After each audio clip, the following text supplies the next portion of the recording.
ஓம் சக்தி. அன்பு குழந்தையே, உன் அன்னை உன்னை தேடி வந்திருக்கிறேன். ஏன் யாரும் இல்லை என்று வேதனைப்படுகிறாய்?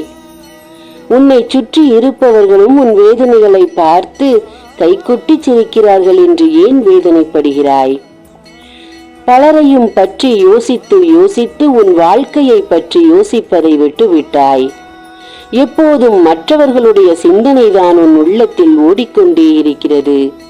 உன்னுடைய வாழ்வை பற்றி நீ சிந்திக்கும் நேரம் குறைவாகவே இருக்கிறது. எப்போதும் பிறரை பற்றி அவர்கள் அதை செய்து விட்டார்களோ இதை செய்து விட்டார்களோ என்று வேதனைப்படுவதே உன் வேலையாகி போய்விட்டது. என்று மற்றவர்களை பற்றி நீ யோசிப்பதை விடுகிறாயோ, அப்போதுதான் உன் சிந்தனை உனக்குள் வந்து உன்னுடைய வாழ்க்கை மேம்படும். அதுவரை தடங்கல்கள் வந்து கொண்டுதானே இருக்கும். நம் உள்ளத்தில் இருக்கும் எண்ணங்கள் தான் நம் வாழ்க்கையில் செயல்பட்டு கொண்டிருக்கும். நீ எப்போதும் தீயதை பற்றி யோசித்துக் கொண்டே இருக்கிறாய். தீய எண்ணங்கள் கொண்டவர்களை பற்றி நீ யோசித்துக் கொண்டே இருக்கிறாய். தீயதை பற்றி நீ சிந்தித்துக் கொண்டே இருக்கிறாய்.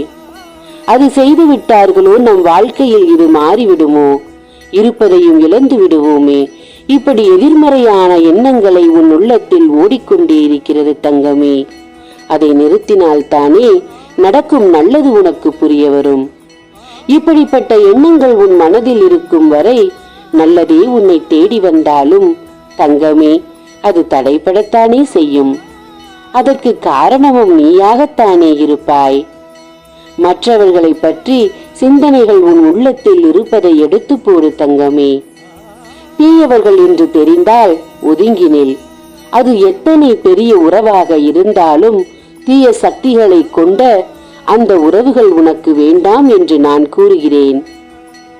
உனக்கு தீய எண்ணம் கொண்டவர்கள் 4 பேர் சுற்றி இருப்பதை விட நல்ல எண்ணம் கொண்டவர் ஒருவர் உன் அருகில் இருந்தால் போதும். உன் மனதை முழுமையாக நான் அறிவேன். யாருக்கும் எந்த உபத்திரவத்தையும் கொடுக்காத உனக்கு உபத்திரவங்கள் தேடி வருகிறது என்று வேதனைப்படாதே. இப்போது இருக்கும் சூழல்கள் அனைத்தும் மாறும். இப்போது நடந்து கொண்டிருப்பதை நினைத்து நினைத்து நாளை என்ற நல்ல நாளை இழந்து விடாதே என்று கூறத்தான் வந்தேன். ஏனென்றால் நேற்று உன் வீட்டில் நடந்த ஒரு காரியத்தை நீ உணரவில்லை என் பிள்ளையே. எப்போதும் தீயதை பற்றியே யோசித்துக் கொண்டிருக்கிறாய்.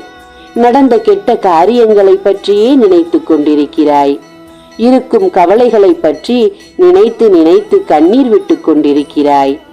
இருக்கும் கவலைகளையும் கஷ்டங்களையும் என்னிடத்தில் ஒப்படைத்து விட்டு உன் வாழ்க்கையில் இருக்கும் நல்ல காலங்களை வரவேற்று பழகிக்கொள் என்று கூறியும் நீ அதை பற்றி யோசிப்பதில்லை. அதனால் தான் இந்த நேரத்தில் உன்னோடு பேசியே தீர வேண்டும் என்று உன்னை தேடி ஓடோடி வந்தேன் உன் தாய். அன்பு தங்கமே, நேற்று நடந்த காரியம் என்னவென்றுதானே யோசிக்கிறாய்? முழு மனதோடு கேள். உன் உள்ளத்தை தூய்மைப்படுத்திக் கொள். பிறருக்கு உபத்திரவம் கொடுக்காத உனக்கு இனி உபத்திரவம் எதுவும் நடக்காது என்பது இந்த ஆதி பராசக்தியின் சத்தியம் என் தங்கமே. நேற்று உன்னுடைய இல்லத்திற்குள் மல்லிகைப்பூ மனம் வீசியதை உணர்ந்தாயா? அந்த மல்லிகைப்பூ மனத்தின் மூலம் உன் வீட்டில் இருக்கும் தீய சக்திகளின் தீய எண்ணங்களை அழித்து தெய்வ சக்திகளை நிறைத்து விட்டேன். இன்று அதை பற்றி நீ உணரப்போகிறாய். இன்று உனக்கு நடக்கப் போகும் நல்ல காரியத்தின் மூலம் நீ உணரப்போகிறாய். தெய்வ சக்திகள் நிறைந்து விட்டது, செய்வினைகள் என்ற தீய சக்திகள் அனைத்தும் உன்னை விட்டு போய்விட்டது என்று. இன்று அப்படிப்பட்ட ஒரு நல்ல காரியம் உனக்கு நடக்கும். நல்ல காரியம் நடக்கப் போகிறது தங்கமே. நல்ல நேரம் வந்துவிட்டது என் பிள்ளையே. உன் அன்னைக்கு காணிக்கை கொடுத்து மகிழ்விப்பாயா? ஓம் ஆதிபராசக்தியே போற்றி. நன்றி.